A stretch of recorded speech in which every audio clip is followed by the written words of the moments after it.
नमस्कार. घरगुती उपयुक्त टिप्स. Tips number 1.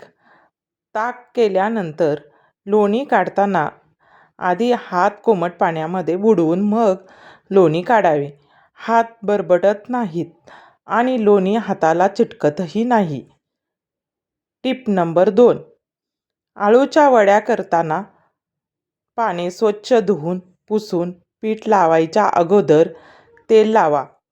यामुळे वड्या जास्त कुरकुरीत होतात आणि चवीलाही छान लागतात. Tip number 3.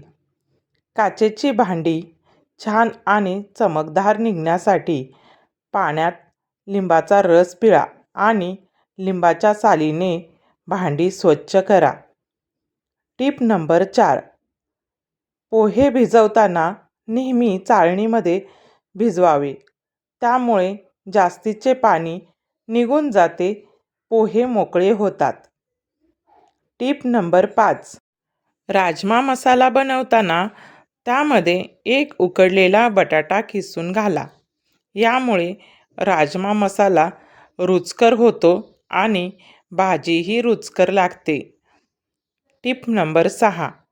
दह्याची लस्सी करताना त्यामध्ये पाण्याऐवजी दुधाचा वापर करा. लस्सी अजून जास्त टेस्टी लागते. Tip number 7. तुरटी फिरवलेल्या पाण्यात छोले भिजवले तर ते छान मऊ होतात. Tip number 8. नारळाचे कवट लवकर निघण्यासाठी त्याला गॅसवर थोडा वेळ भाजून घ्या. म्हणजे खोबरे लवकर निघले जाते. Tip number 9. वांगी कापल्यानंतर ती लगेच मिठाच्या पाण्यामध्ये टाकून ठेवल्यास ती काळी पडत नाहीत आणि वांगी कडवटही लागत नाहीत. Tip number 10. पालेभाज्या धुताना पाण्यात थोडेसे मीठ आणि हळद घाला. त्यामुळे त्यातील सूक्ष्म जंतू आणि कीटकनाशकांचे अंश नष्ट होण्यास